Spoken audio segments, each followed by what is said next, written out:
लेकिन सबसे पहले खबर उसी सोनम रघुवंशी की जो आज 20 दिन बाद फिर से शिलोंग पहुंची है। 21 मई को शिलोंग जब सोनम रघुवंशी पहुंची तो पति राजा साथ था। वो ट्रिप हनीमून के बहाने से हत्या करने की थी, लेकिन अब की बार शिलोंग लाई गई सोनम का सफर बहुत लंबा, सलाखों के पीछे ले जाने वाला है। जहां राजा की हत्या सोनम की साजिश से होने पर दो सबसे बड़ी गवाही आई है। एक गवाही शिलोंग से, एक गवाही इंदौर से। ठीक एक महीना पहले जब इंदौर में राजा रघुवंशी और सोनम रघुवंशी की शादी हुई, तब 11 मई तारीख थी। अब 11 जून है। एक महीने के भीतर मांग में सिंदूर से अपना ही सिंदूर उजाड़ने और फिर पति की हत्या कबूलने तक सोनम रघुवंशी की हनीमून मर्डर स्टोरी पहुंच चुकी है। 20 दिन पहले सोनम कुछ इसी तरह स्कूटी पर पति को उस सफर की तरफ लेकर बढ़ी जो राजा रघुवंशी का अंतिम सफर साबित हुआ। अब दोबारा शिलोंग पहुंच चुकी सोनम क्या अपने पति के मर्डर प्लान में सलाखों के सफर पर भेजी जा पाएगी? सोनम एक बार फिर शिलोंग पहुंच चुकी है, लेकिन इस बार कोई हनीमून ट्रिप नहीं है, बल्कि हनीमून ट्रिप की आड़ में जो उसने साजिश रची, जिस तरह से अपने पति का कत्ल करवाया, उसके बाद उसे हिरासत में लिया गया है और फिलहाल जो शिलोंग का ये सदर पुलिस स्टेशन है, यहीं पर सोनम को रखा गया है। जहां दावा है कि बुधवार सुबह 11 बजे पहले तो सोनम ने पूछताछ में पुलिस के सामने खुद को लूटपाट का पीड़ित बताकर बचने वाली पुरानी स्क्रिप्ट दोहराई, लेकिन शिलोंग पुलिस की एसआईटी ने सिलसिलेवार तरीके से जब सबूत सामने रखने शुरू किए, सीसीटीवी, कॉल डिटेल, हत्यारोपियों की शिलोंग में साथ में मौजूदगी, मौके से मिला रेनकोट, शर्ट दिखाया, तो सोनम दावा है बोल पड़ी, हाँ मैंने ही करवाई राजा की हत्या। सोनम शिलोंग में राजा की हत्या पुलिस के सामने कबूलती है और तभी शिलोंग से 2100 किलोमीटर दूर इंदौर में राजा के घर पर सोनम की सास से लिपट कर रोते हुए अपनी बहन के हाथों प्लान हुए राजा हत्याकांड पर भाई गोविंद रघुवंशी माफी मांगते हैं।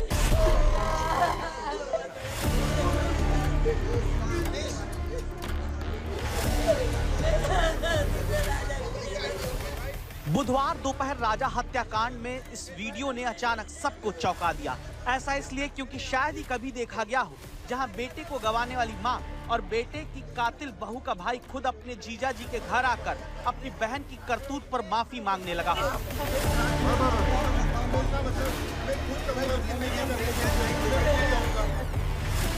सोनम के भाई ने 5 खुलासे किए हैं। पहला खुलासा कि सोनम शिलोंग हनीमून के नाम पर जाएगी, ये मायके में भी उसने नहीं बताया था। दूसरा खुलासा, राज और उसके दोस्तों को राजा का हत्यारा बोलकर सोनम बचने के जुगाड़ में थी। तीसरा खुलासा, सोनम को जब पता चला कि राज कुशवाहा समेत बाकी आरोपी पुलिस के सामने गुनाह कबूल रहे हैं तो सोनम टूटने लगी।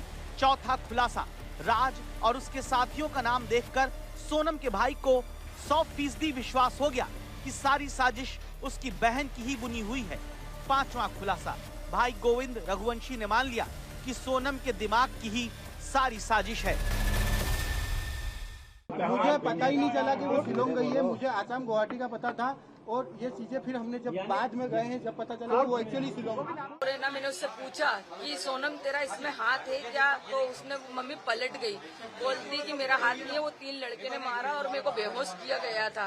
फिर गोविंद भैया ने बोला कि तू बोल या मत बोल, वो तीनों लड़के ने भी उगल दिया और वो राज कुशवाहा ने भी उगल दिया, इसमें तू टॉयलेट है। तो फिर उसने नीची मुंडी कर ली थी बोले, तो मैं उसको चांटे मारने वाला था तो पुलिस ने मेरे को घेर लिया था।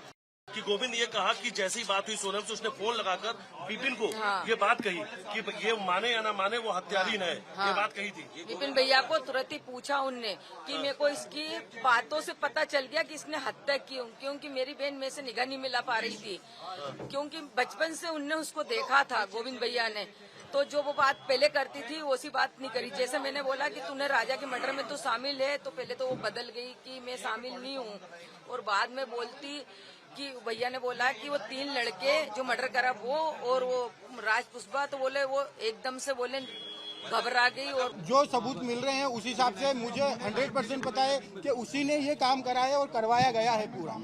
आपकी नाम के साथ जो बाकी लोगों के नाम है वो सब कंफर्म हो गए? हाँ, वो एक्चुअली सब नाम राज कुशवाहा से रिलेटेड है, इसलिए मुझे कंफर्म है कि वो सही है। इसके पहले मैं आपसे बोल चुका हूँ कि सोनम गुनहगार है इसमें। सोनम दोषी है तो उसको है ना डायरेक्टली फांसी पे चढ़ा दिया जाए, क्योंकि जिस हिसाब से उसने एक जो प्रोग्राम जमाया है, जो भी करा है, देखिए आप लोगों से मुझे पता चल रहा है, कोई भी मेरे को खबर और कहीं से नहीं आ रही है, आप लोगों से पता चल रहा है क्या प्लानिंग करी, कैसे करी।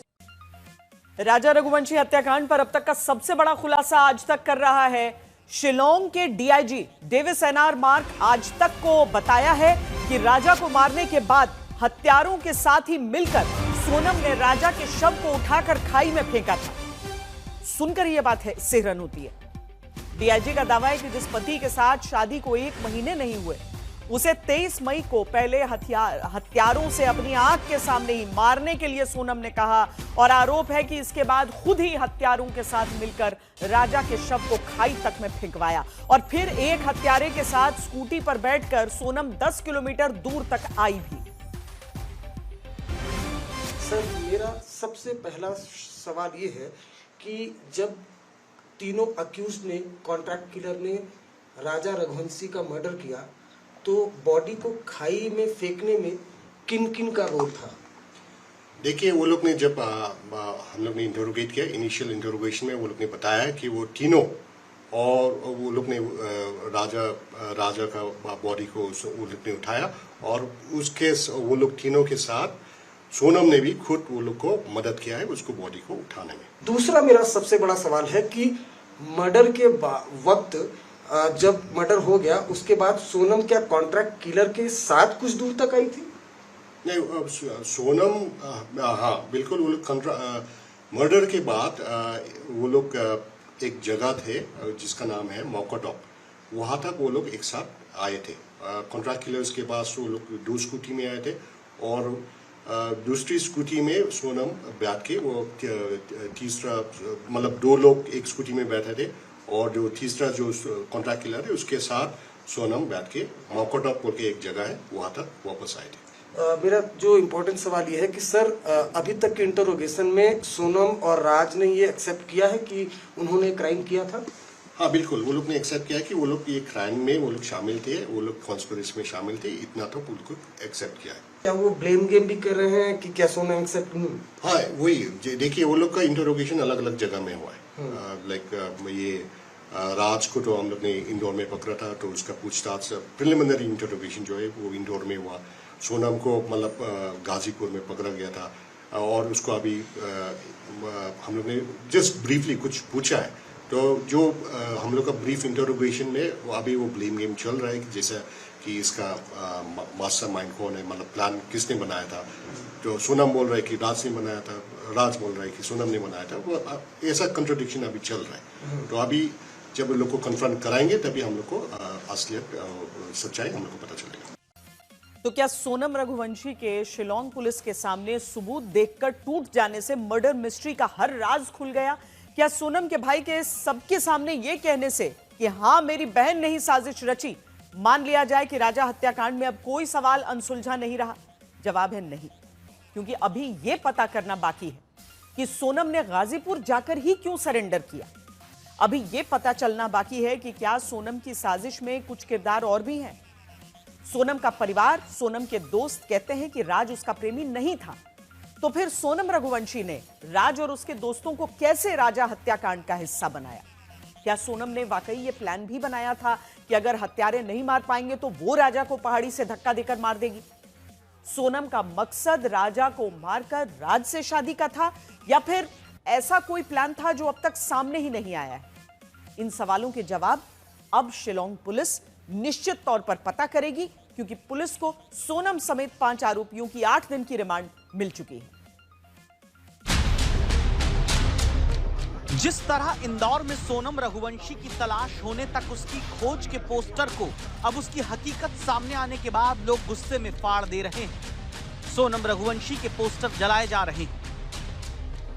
इसी तरह शिलांग पुलिस के सामने सबूतों के आगे क्या सत्य की अग्नि परीक्षा का सामना सोनम रघुवंशी कर पाएगी?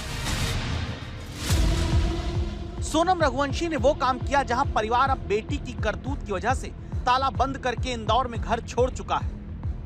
और सोनम रघुवंशी का भाई मीडिया के सामने आकर कहता है कि बहन से परिवार ने रिश्ता तोड़ दिया है।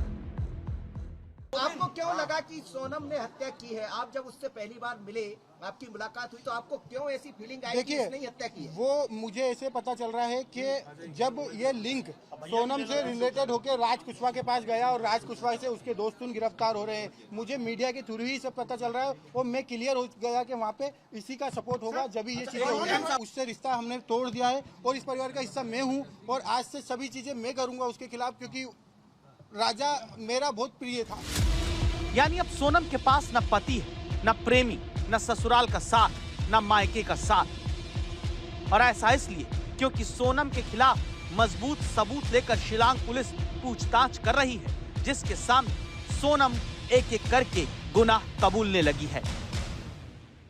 एविडेंस है उनका खिलाफ, बट सब ये साबित होगा जब after we finish the interrogation, and बहुत सारा लूज एंड्स हम लोग टाई अप करने होगा। So we can confirm that only after her interrogation. But except initial investigation में accept किया कि हाँ वो conspiracy में शामिल थी। हाँ, see वो हम लोग हमारा evidence में ये शामिल है। I mean in our evidence it has proven that yes she's very much involved out there. But then interrogation पर पूरा क्लियर पिक्चर आई। जिस एविडेंस के बेसिस पे हमने उनको अरेस्ट किया था, कहानी हमारी अभी वही है और बहुत स्ट्रांग, जैसा सर ने अभी कहा कि there are strong possibilities that she is involved. SIT की टीम अब आगे सोनम का सामना आरोपी राज कुशवाहा समेत बाकी आरोपियों से कराने जा रही है। साथ ही सोनम का असली कबूलनामा हत्या की जगह पर पुलिस लेना चाहेगी। सोनम को मौका वारदात पर ले जाया जाएगा, उस मौका वारदात पर जहां 23 मई को जो उसका पति था राजा रघुवंशी, उसकी हत्या की गई थी।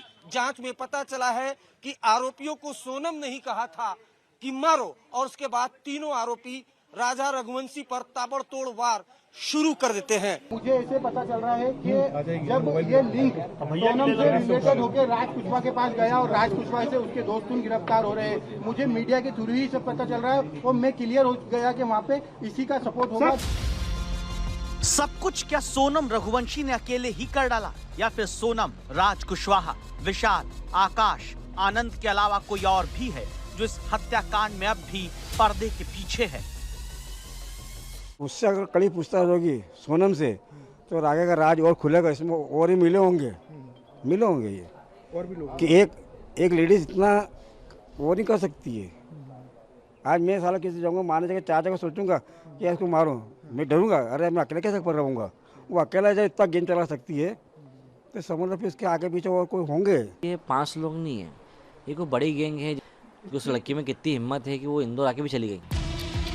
राजा के घर वाले जिस अनसुलझे सवाल की तरफ इशारा कर रहे हैं, उसी का जवाब तलाशने के लिए शिलांग पुलिस अब हर आरोपी को आमने सामने बैठाकर सच हलक से उगलवाएगी। जो 5 आरोपी हैं उनको आमने सामने बिठाकर पूछताछ की जाएगी। उसमें जो सबसे अहम बात होगी वो सोनम की और जो उसका प्रेमी है राज, उन दोनों को आमने सामने बैठाकर कन्फ्रंट कराया जाएगा। पूरी साजिश का पता लगाने की जो शिलांग पुलिस है वो कोशिश करेगी। तो जो 4 आरोपी हैं उनको यहाँ पर लाया जा चुका है और राज और सोनम का आमना सामना आज यहाँ पर होगा। 5 के अलावा और भी किरदार हो सकते हैं। शिलांग पुलिस की, ईस्ट खासी हिल्स पुलिस की टीमें इस जांच को अपने तह तक ले जाने के लिए कोशिशरत हैं और इसी के बेसिस पर हम लोग हर उस एंगल को इन्वेस्टिगेट कर रहे हैं कि कहां तक इस घटना के तार जुड़ते हैं। इसी के क्रम में हमने अलग अलग जगह से आरोपियों को गिरफ्तार भी किया है और जैसे जैसे जांच आगे बढ़ेगी, अगर नई परतें आती हैं, नई चीजें निकल कर आती हैं, तो डेफिनेटली हम उस डायरेक्शन में भी काम करेंगे। सवाल ये भी है कि सोनम 23 मई से 8 जून तक कहां रही? सोनम 15 दिन गायब रहने के दौरान किस किस से मिली? इंदौर से किसके साथ गाजीपुर तक भेजी गई? राज का घर फतेहपुर के पास के गाजीपुर में कहा जाता है, तो ये वाराणसी के पास वाले गाजीपुर कैसे पहुंच गई? क्या गाजीपुर जांच को बहकाने के प्लान का हिस्सा रहा? क्या गाजीपुर से कोई ऐसा रिश्ता है जिसका राज अब तक नहीं खुला है? ये बड़ा चर्चा का विषय है ना कि सोनम प्राइम सस्पेक्ट थी आपकी नजर में और अचानक से वो गाजीपुर में अपीयर होती है, तो क्या ये कोई प्लान का हिस्सा था और क्या आपके प्रेशर में सोनम अपीयर हुई? जी बिल्कुल, एक काफ़ी इम्पोर्टेंट चीज़ को आपने पॉइंट आउट किया है यहाँ पे। ये चीज़ें अभी जांच का विषय है कि सोनम गाजीपुर कैसे पहुंची। जैसे ये हमारे पास आगे की जांच होगी, ये चीज़ें निकल के आने वाली हैं। हमारे पास डिफरेंट थ्योरीज हैं जो अभी हम जिन पे काम कर रहे हैं, जांच कर रहे हैं, जिसके बेसिस पे एज एंड व्हेन जब हमारे पास सबूत मिलते हैं तो हम पुष्ट कर पाएंगे कि क्या कैसे ये गाजीपुर। तकनीक के इस युग में जब सीसीटीवी फुटेज इस तरीके से उपलब्ध होता है, एक क्रिमिनल, एक अपराधी के लिए मुश्किल हो जाता है ऐसी चीजों से बचकर निकल जाना। और यही सोनम के साथ भी हुआ, क्योंकि जब उसके सामने ये सारी चीजें रखी गई तो उसके सामने कोई और उपाय बचा नहीं था। अरविंद ओझा हमारे साथ इस समय हैं। अरविंद शिलोंग से लगातार हमें रिपोर्ट्स भेज रहे हैं, वहां के वरिष्ठ पुलिस अधिकारियों से बातचीत कर रहे हैं। और अरविंद, ये जो आपने जो रिपोर्ट्स भेजी है उसको देखकर मेरे मन में एक सवाल उठ रहा है कि क्या कोई और भी किरदार हो सकता है, कोई एक ऐसा मिसिंग लिंक हो सकता है जो उन सारे सवालों का जवाब दे सके? देखिए, बिल्कुल हो सकता है, लेकिन वो मददगार के तौर पर सामने आएंगे। मसलन जब शिलोंग से इंदौर पहुंची है सोनम, तो वहां पर राज ने किराए का कमरा दिलवाया। वो काफी दिन वहां रुकी और वहां से गाड़ी में एक ड्राइवर उसको गाजीपुर लेकर जाता है। गाजीपुर वो कैसे गई, कौन सा वो मददगार था, नंबर 1। नंबर 2, गाजीपुर में वो कहां पर रुकी, वो तीसरा मददगार। तो ऐसे कई लोग, किरदार अभी इस पूरे केस में सामने आने बाकी हैं और इसका इशारा एडिशनल एसपी ने हमारे कैमरे पर किया भी है, श्वेता। तो इससे बिल्कुल इनकार नहीं किया जा सकता। ये जो हत्याकांड है, इसके राज न सिर्फ शिलोंग में, मध्य प्रदेश और उत्तर प्रदेश में भी छिपे हुए हैं। 5 अरविंद, एक और बात अरविंद, सी बात है, मददगार वो ये कि अभी मोबाइल्स को भी खंगाला जाना बाकी है मेरे ख्याल से। क्या राज ही वो शख्स है जिसके साथ वो रिश्ता रख रही थी और शादी करना चाह रही थी? क्योंकि राज का परिवार कहता है कि नहीं, वो तो राखी बांधती थी, और सोनम का परिवार भी यही कह रहा है। क्या राज ही वो शख्स है? क्या मोबाइल को खंगालने से ये रिश्ता स्पष्ट हो सकता है? इसमें कोई शक नहीं है, श्वेता। मैं आज तक के अपने दर्शकों को और आपको भी बताना चाहता हूं, इसमें कोई शक नहीं है कि राज और जो सोनम है उसके बीच रिश्ता था। दोनों ने ही हत्याकांड की साजिश रची, दोनों इस हत्याकांड के मास्टरमाइंड हैं। और तो और डीआईजी ने जो आज तक के कैमरे पर खुलासा पहली बार किया, उससे तो सोनम किसी पेशेवर कातिल की तरह समझ में आ रही है। बताइए, हत्याकांड उसके सामने होता है। जब तीनों कातिल खाई में नीचे की तरफ जाने से थक जाते हैं तो सोनम कहती है हिट करो, उसके बाद ताबड़तोड़ वार करने लगते हैं। उसके बाद राजा की डेड बॉडी को तीनों कातिलों के साथ सोनम खुद उठाती है और चारों मिलकर खाई में फेंकते हैं। तो ये पेशेवर कातिल की तरफ इशारा करता है। लेकिन इसमें कोई शक शुबा नहीं है कि इस हत्याकांड को राज और सोनम ने मिलकर अंजाम दिया। और राज और सोनम के बीच जो अफेयर चल रहा था, उसके बीच का सबसे बड़ा कांटा राजा था, जिसको दूर करने के लिए हत्याकांड को अंजाम दिया गया। लेकिन अब लोग यही जानना चाहते हैं और भी यही उनके समझ में विकल्प नहीं आ हो रहा है सकते थे। यही राजा रघुवंशी की मां भी पूछ रही है यही सवाल कि छोड़ देती, क्या जरूरत था कि इस तरीके के एक ऐसे हत्याकांड को अंजाम दे रहे हैं, उनका बेटा आज जिंदा होता। बहुत शुक्रिया अरविंद इस पूरी जानकारी के लिए। अगला देखेंगे तो इंसानी रिश्तों का एक ऐसा विभत्स चेहरा सामने आता है जिसको लेकर पूरा समाज इस समय पूरी तरीके से क्षुब्ध है। हिंदू परिवारों में शादी के वक्त कुंडली मिलाई जाती है, कुंडली के हिसाब से गुण मिलाए जाते हैं। देखा जाता है कुंडली में मांगलिक दोष तो नहीं, मांगलिक लड़की की शादी मांगलिक लड़के से ही कराने की रीति रही है, परंपरा रही है। इन सब के बीच सवाल राजा हत्याकांड में यह भी उठ रहा है कि क्या कामाख्या मंदिर चलकर पूजा पहले करने की बात कहना, सोनम के गायब होने पर उल्टी तस्वीर घर के बाहर लगाकर जिंदा लौटने का टोटका अपनाना और मांगलिक राजा को मारकर कुंडली से मंगल दोष खत्म करने तक की कोई साजिश थी। क्या उल्टी तस्वीर लटकाने वाला सोनम का परिवार तंत्र मंत्र से कोई रिश्ता रखता था? 9 जून को उत्तर प्रदेश के गाजीपुर में सोनम के सामने आने से पहले इंदौर के घर पर इस उल्टी लटकी तस्वीर को याद करिए। बताया गया कि यह सोनम के परिवार को किसी का सुझाया हुआ टोटका था। टोटका इस बात का कि जो शख्स ना मिल रहा हो उसकी तस्वीर घर के बाहर उल्टी टांग दो तो वो फिर जिंदा मिल जाता है। अब इसी तस्वीर को लेकर राजा के परिवार को शक कि तंत्र मंत्र और टोटके में यकीन रखने वाला परिवार भी क्या साजिश में शामिल हो सकता है। मांगलिक राजा भी था, लड़की मांगलिक थी। और जैसे बहुत से सुना था अपन एक हिंदू धर्म में जैसे बोलते ना, सुनने में ऐसा आता कि लड़का मर जाए दूसरी शादी उसकी सक्सेस होती है, तो इसी को प्लानिंग करी हो। तांत्रिक क्रिया की बात ऐसी आती है कि जब राजा रघुवंश सोनम का मिसिंग हुए थे तब इनके पापा ने फोटो उल्टी क्यों नहीं टांगी, यदि टांगते आज राजा जिंदा होता। बेटी की फोटो टांगी तो बेटी जिंदा मिल भी गई है।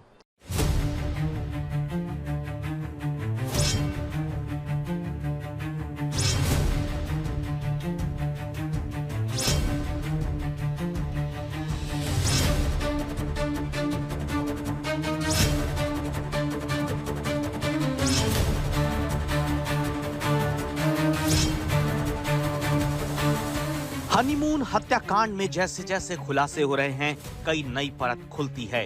अब धर्म का एंगल भी आ गया, कुंडली भी खुलने लगी, दोष मंगल तक पहुंचाया जाने लगा, मंदिर की भी एंट्री हो गई। सोनम और राजा दोनों की कुंडली में मंगल दोष था। राजा की हत्या के बाद सवाल उठने लगे कि कहीं मांगलिक दोष मिटाने के लिए राजा को निशाना तो नहीं बनाया गया। राजा के भाई विपिन रघुवंशी का इशारा इसी तरफ है। उन्हें लगता है कि साजिश के तहत सोनम ने शादी की, मांगलिक दोष काटने के लिए राजा को चुना। इस साजिश में सोनम का पूरा परिवार शामिल रहा। तो बेटे को मरवाना सही थोड़ी था, क्योंकि मंगल दोष भी भारी था और ये उनके घर वाले को मालूम था, क्योंकि उन्होंने कुंडली बिलवाई थी तो उनको ये सब चीज़ का नॉलेज था। तो या तो उनको झाड़ से या विष्णु भगवान से शादी करवाना था, उनको सब बताना था कि बेटा इतने दिन तक अपन बाहर नहीं जाते, ऐसा नहीं करना वैसा नहीं करना, और या तो उसकी शादी पहले इस चीज़ से करवाना था। और अगर ऐसा करवाया था तो बच्ची को वहाँ भेजना नहीं था, और भेजा था तो उसमें तो यही आ रहा है ना कि लड़की ने सोचा मर्डर कर देती हूँ, इसके बाद में दूसरी शादी कर सकती हूँ। राजा के घर वालों के मुताबिक सोनम राजा से शादी करने के लिए इसलिए तैयार हो गई क्योंकि वो चाहती थी कि एक बार राजा से शादी करने के बाद उसका मांगलिक दोष खत्म हो जाए, फिर वो आसानी से राज कुशवाहा के साथ शादी कर सके। इससे उसके प्रेमी राज कुशवाहा पर भी कोई बुरा असर नहीं पड़ेगा। बस इसी के तहत दावा है कि राजा से शादी करके उसने उसको मारने की साजिश रची, क्योंकि राजा के मरने के बाद एक विधवा के तौर पर राज से उसकी शादी कराने में घर वाले नहीं हिचकिचाएंगे। मंगल चक्कर भी थी कि एक को मरवा दूंगी तो मेरे को भी दोस्त हट जाएगा, तो मेरे जो प्रेमी उससे शादी कर लूंगी। पॉइंट पे पॉइंट बात वाली, अंदर आदमी से देखता ना ये तो। मान्यता रही है कि दो मांगलिकों के बीच शादी करने में कोई दिक्कत नहीं, लेकिन किसी मांगलिक की किसी गैर मांगलिक से शादी होने पर तमाम दिक्कतें कही जाती हैं। कहने को तो बहुत से लोग ये भी बोलते हैं कि इससे किसी एक की मृत्यु तक हो सकती है। खुद सोनम के पारिवारिक ज्योतिष के मुताबिक सोनम जिससे भी शादी करती उसका नुकसान होना तय था। होता है ऐसी परिस्थितियों में अगर दोनों मांगलिक हो और एक का मंगल नीच का हो, एक का मंगल उच्च में हो, तो ऐसी परिस्थितियों में क्या होता है? इसमें एक का मृत्युदंड का वो रहता है, इसमें मृत्युदंड का होता है पश्चाताप। इसमें इनको मृत्युदंड मिल चुका है ना। अब ये सोनम जी जो हैं जहाँ भी शादी करेंगे इनका उच्च का मंगल है, तो जिससे भी शादी करेंगे उसके साथ भी यही होगा। इंदौर पुलिस के नए खुलासे बताते हैं कि सोनम रघुवंशी ने पहले ही ठान लिया था कि पति राजा से निजात पानी है। सोनम ने इसकी भूमिका शादी के बाद से तैयार कर ली। 11 मई को शादी हुई, 15 मई को मायके जाने का प्लान बना। पति राजा को पास नहीं आने दिया। राजा को कहा कामाख्या मंदिर के दर्शन के बाद पास आएंगे। ये एक मूवी आई थी हमराज, आपने से देखी होगी, उसमें भी ऐसा सीन दिखाया था कि पति पत्नी शादी करते हैं, लड़की किसी और से प्यार करती थी, तो शादी के बाद उसने भी इसी प्लानिंग की थी कि मैंने मनोकामना करी है कि दर्शन करने के बाद ये अपनी जिंदगी आगे बढ़ेगी, तो इसने वही खेल खेला सेम टू सेम, उसको आगे बढ़ाया गया। सोनम की साजिश का जाल जितना सुलझता दिखता है उतना ही फिर उलझ जाता है। जैसे आज सोनम के भाई ने ये सबके सामने कबूल किया कि राज कुशवाहा और उसके साथियों का नाम सामने आने के बाद ही उसे लग गया कि सब कुछ किया धरा सोनम का है। लेकिन वहीं सोनम के भाई का यह भी दावा है कि राज से सोनम का कोई प्रेम का रिश्ता नहीं, बल्कि वो तो राखी सोनम से बंधवाता था। तो अब खबरदार करता सवाल है कि राज खुद सोनम की साजिश का मोहरा बना या फिर यहां भी पर्दे के पीछे अभी सच छिपा है।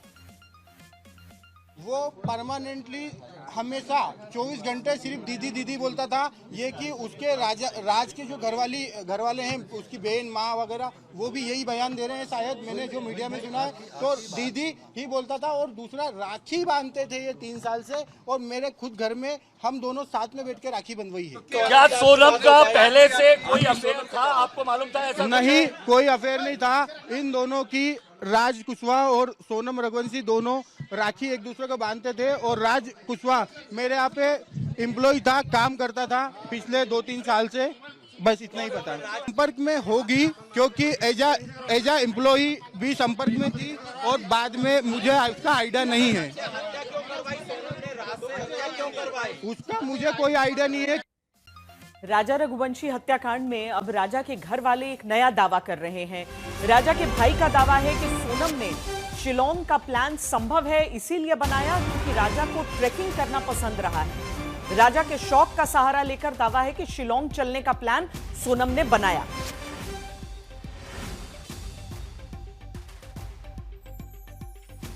टेकिंग करता राजा, तो उसे टेकिंग का फायदा उठा के राजा को वहाँ ले गई, वहाँ से पहले इसको वहीं मारना चाहते हो, वहाँ मार नहीं पाई तो उसको और आगे लेके गई है। तो सोनम की प्लानिंग बहुत लंबी थी और बहुत पहले से चल के आ रही थी। राजा के जो शौक थे उसको एक तरीके से हथियार बनाया सोनम ने, और ट्रैकिंग को शौकीन राजा को उस जगह पे ले जाया गया जहाँ ट्रैकिंग की जा सकती थी, ताकि राजा आसानी से अपने शौक के चलते सोनम के झांसे में आ जाए। और हुआ भी कुछ ऐसा ही, और राजा इसी के साथ जब मेघालय पहुंचता है तो वहां पर प्री प्लान्ड साजिश के तहत राजा की हत्या कर दी जाती है। अब आदमखोर बाघ से खबरदार करने का वक्त है। भारत में इंसान और बाघ के बीच टकराव लगातार बढ़ रहा है। बाघों के लिए कहीं जंगल छोटे हो रहे हैं तो कहीं इंसान जंगलों का ही अतिक्रमण करने का खामियाजा भुगत रहे हैं। देश के 3 राज्यों में बाघ खूनी खेल खेल रहे हैं। पहला राज्य उत्तर प्रदेश, जिसके पीलीभीत में पिछले 25 दिन में 5 लोग अपनी जान गंवा चुके हैं। दूसरा राज्य महाराष्ट्र, जहां पर 1 महीने में 12 लोग बाघ का शिकार बन चुके हैं। वहीं राजस्थान के रणथंभौर में बाघ लगातार इंसानों का शिकार कर रहे हैं। अगर बात पीलीभीत की करें तो ये हमले गर्मियां बढ़ने के साथ बढ़े हैं। रात के अंधेरे में ही बाघ इंसानों का शिकार कर रहे हैं।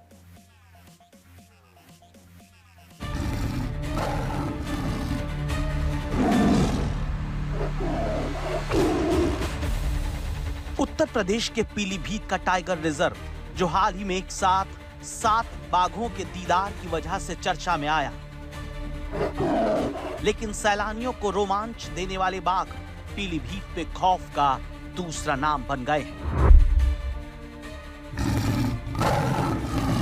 वहीं पर सामने खड़ा था, वहीं से पीछे से ही बाघ ने हमला कर दिया, और हमला करने के बाद वो सामने जहां पर गन्ना है वहीं से जो है खींच के यहीं पर लेके आए। मौके पर जो है यहीं पर उसकी बॉडी पड़ी हुई थी। पीलीभीत में बाघों का खूनी खेल इंसानों के साथ बाघों के संघर्ष की नई और खौफनाक कहानी लिख रहा है। करेगा बाघ छुपा बैठा होगा कहीं?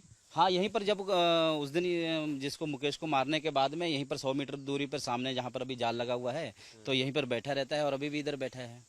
वो एक बार खाने के बाद में, शिकार करने के बाद में वहां से जल्दी हिलता नहीं है, दोबारा फिर खाने आता है वहां पर। पीलीभीत के अलग अलग टाइगर रिजर्व के रेंज में पिछले 25 दिन में 5 लोग बाघ हमले का शिकार हो गए। सबसे ताजा शिकार मेवातपुर गांव में रहने वाले मुकेश बने हैं। पीलीभीत का ये गांव है बनकटी मेवातपुर, और इसी गांव में अभी हालिया हमले में बाघ ने एक 35 साल के शख्स को खाया है। और यही वो स्पॉट है, यही वो जगह है जहां से वो उसे खींच कर ले गया। तो गन्ने का ये खेत है, और अगर आप देखेंगे तो किस तरीके से उसे खींच कर ले गया। बाकायदा इसके निशान इस वक्त आपको दिखाई देंगे। यहाँ से खींचते हुए वो गन्ने के खेत में लेकर आया है, और अमूमन उनका पैटर्न यही दिखाई देता है। 35 साल के मुकेश को एक बाघिन ने तब हमला करके अपना निवाला बना दिया जब वो सुबह 4 बजे गन्ने के खेत में पानी लगाने गए। अपना काम खत्म करने के बाद मुकेश खेत में अकेले बैठे थे, तभी बाघिन ने पीछे से हमला कर दिया।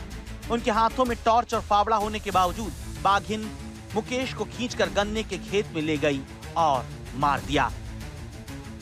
सुबह को खेत में पानी देखने गया था, वहीं कहीं भाग बैठा था, और ये तो खेत में पानी देख के रोड बैठ गया। टार्च वगैरह इसके हाथ में थी, फोड़ा था, उसने पीछे से निवाला बना लिया।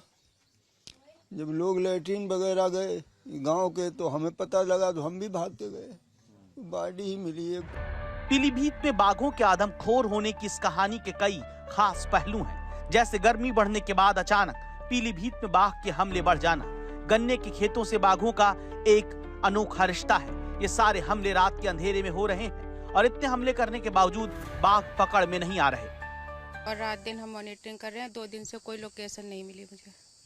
अभी बाघ की लोकेशन ना अभी कोई लोकेशन नहीं मिली। तो पीछे जो जंगल है, क्या लगता है कि मतलब जंगल की तरफ चला गया होगा बाघ?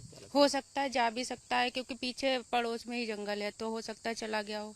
क्योंकि अभी 2 दिन से हम लोग लगातार पूरे क्षेत्र, पूरे एरिया में मॉनिटरिंग कर रहे हैं, कहीं भी पगमा क्या ऐसी कोई लोकेशन नहीं मिली जिससे कि पता लगाया जा सके कि यहाँ पे है टाइगर। बाघों की इस मिस्ट्री की पड़ताल करने के लिए आज तक संवाददाता कुमार अभिषेक पीलीभीत के उस गांव पहुंचते हैं जहां पर लगातार बाघ हमले कर रहा है। बाघों का शिकार बने लोगों के परिवारों में मातम है।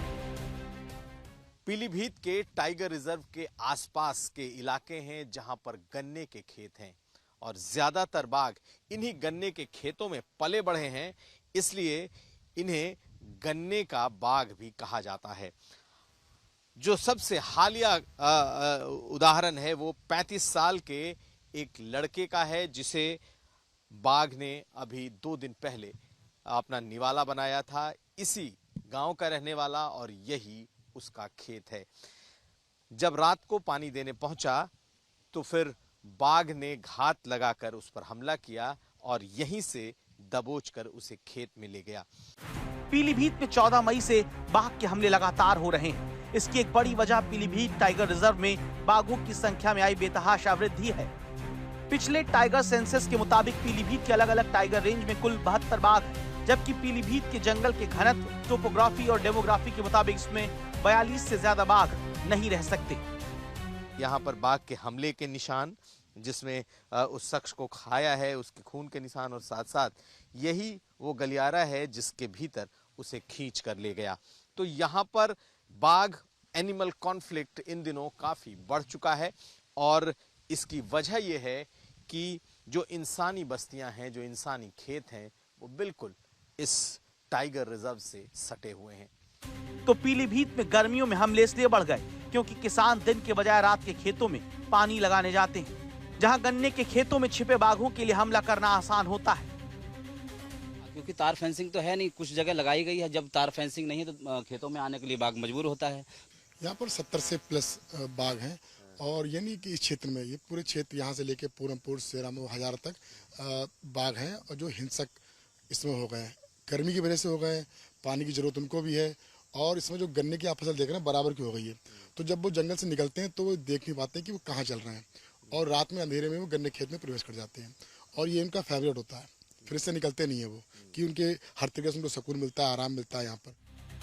तो जंगल और इंसानी बस्ती की करीबी बाघों के हमलों में इजाफा कर रही है और लोगों को जागरूक करने के लिए अभियान चलाया जाता है। कृपया पालन करें और सुरक्षित रहें। लेकिन अभी सारा ध्यान बाघों को पकड़ने पर है। उससे ठीक सटे अगर आप देखें तो गन्ने के खेत हैं, यानी कि गांव वालों के खेत हैं, जो कि टाइगर रिजर्व से सटता हुआ दिख रहा है इस वक्त। और इसके इस तरफ अगर आप देखें तो ये जाले लगाए गए हैं ताकि जो बाघ है, क्योंकि इसी जगह पे बाघ ने 2-3 दिन पहले हमला किया है, एक शख्स को अपना निवाला बनाया है और ये अगर आप देखें तो ये जाल लगाए गए हैं ताकि बाघ इस तरफ ना आ सके, क्योंकि इस तरफ खेत हैं, गांव हैं। यहाँ पर बाकायदा ट्रैप कैमरे लगाए गए हैं ताकि बाघ का जो मूवमेंट है अगर आता है तो उसको ट्रैप किया जा सके। महाराष्ट्र का चंद्रपुर जो बाघों के बढ़ते हमलों की वजह से सुर्खियों में है, यहाँ बाघ का आतंक खत्म होने का नाम नहीं ले रहा। चंद्रपुर में खूंखार बाघों को पकड़ने के लिए जंगल में जगह जगह ट्रैप कैमरा लगाया गया, लेकिन फिर भी हर जतन आदमखोर बाघ को पकड़ने में कम साबित हो रहा है। वन विभाग की टीम गांव वालों के साथ जंगल की खाक छान रही है। बाघ को पकड़ने के बाद जिस पिंजरे में बंद किया जाना है वो भी आ चुका है, लेकिन जो बाघ इंसानों को मारने लगा उसका भी अता पता नहीं। यहाँ पर 1 महीने में 12 लोगों को बाघ ने अपना शिकार बनाया है। इस साल अब तक ये आंकड़ा 24 पहुंच चुका है। चंद्रपुर में तेंदुपत्ता तोड़ने के लिए अक्सर लोग जंगल में जाते हैं। इस परिवार की 2 महिलाएं भी तेंदुपत्ता तोड़ने के लिए जंगल गईं, लेकिन दोबारा वापस नहीं लौटी। ये ऐसे छोटा सा जंगल है, वो भी बड़ा नहीं है। वो दोनों साथ सुन गए थे और मैं दूसरे काम पे जाता हूँ तो मुझे पता ही नहीं था ऐसा हुआ करके। सुबह मेरे से बात करके गए, वो जल्दी आते करके। अब बात अमेरिका के दोहरे रवैये की। आपने अक्सर अमेरिका को भारत के मानवाधिकारों के मुद्दे पर घेरते हुए देखा होगा कैसे कश्मीर के मामले में अमेरिका उपदेश देता है कि प्रदर्शनकारियों पर सख्ती न करें, उनके भी अधिकार हैं। लेकिन अमेरिका में जो कुछ हो रहा है, जिस तरह से अप्रवासियों से अमेरिकी सेना, मरीन कमांडोज, पुलिस निपट रही है, उसने अमेरिका की पोल खोल दी है। दावा है ये तस्वीर अमेरिका के लॉस एंजलिस शहर की है, जिसमें ट्रंप की नीतियों का विरोध कर रही एक प्रदर्शनकारी को पुलिस वाला जोर से जमीन पर पटक देता है। सवाल है, मानवाधिकार को लेकर भारत को उपदेश देने वाले अमेरिका में ये क्या हो रहा है? अमेरिका से आई दूसरी तस्वीर भी ऐसी ही है, जिसमें प्रदर्शन करने वाली लड़की को जोरदार धक्का देकर गिरा दिया जाता है। खबरदार करता सवाल है, कश्मीर पर भारत को मानवाधिकार का हवाला देने वाले अमेरिका में क्या विरोध करना गुनाह है? अमेरिका के लॉस एंजलिस में जो कुछ हो रहा है, उसने अमेरिका के दोहरे रवैये की पोल खोल दी है। बता दिया कि दूसरों के लिए अमेरिका के नियम अलग हैं और अपने लिए अलग। अपने ही नागरिकों से दुश्मनों जैसा सलूक कर रहा अमेरिका अपने ही सिद्धांतों को भूल गया है। लॉस एंजलिस में लोगों ने जब जांच टीम को रोकने की कोशिश की, तो अफसर ने इन्हें ही गाड़ी के बोनट पर उठा लिया और आगे बढ़ता रहा।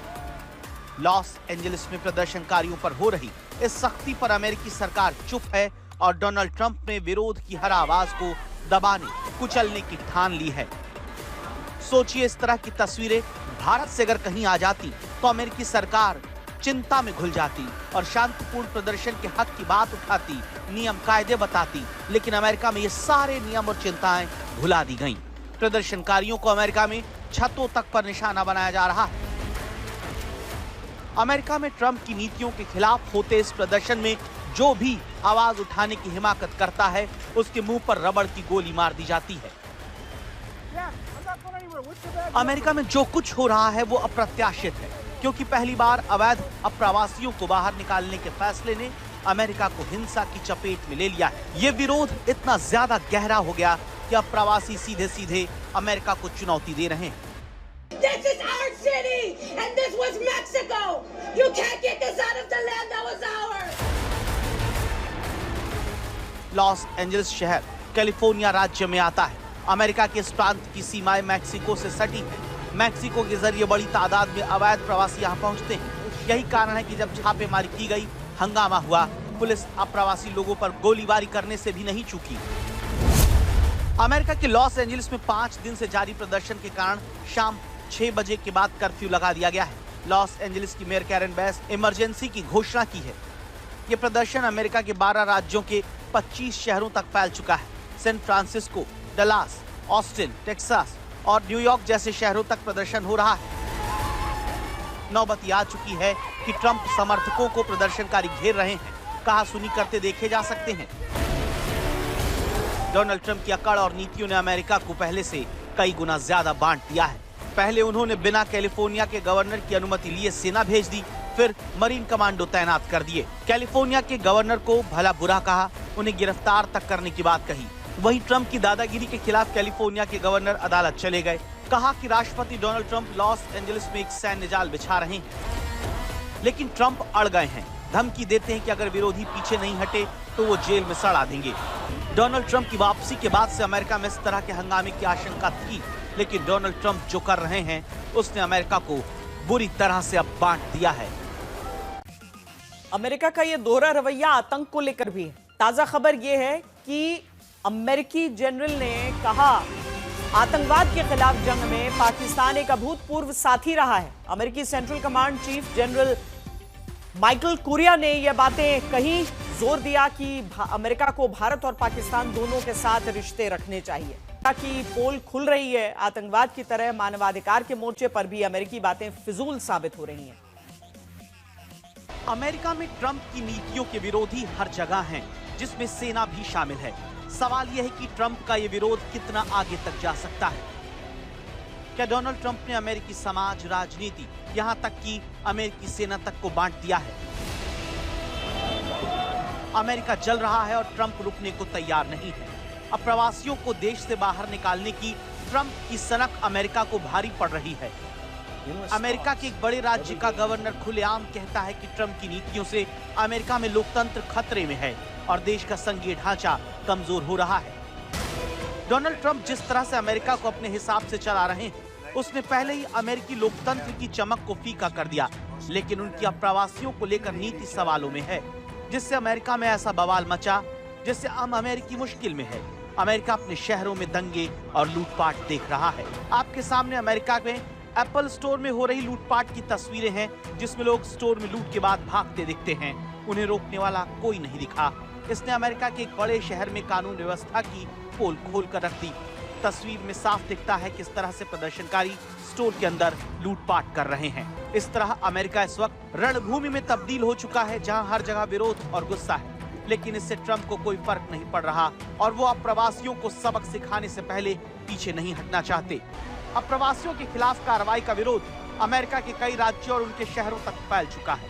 राष्ट्रपति डोनाल्ड ट्रंप ने चेतावनी दी है कि अगर लॉस एंजलिस में हिंसा जारी रही तो वो पूरे शहर में विद्रोह कानून लागू कर सकते हैं।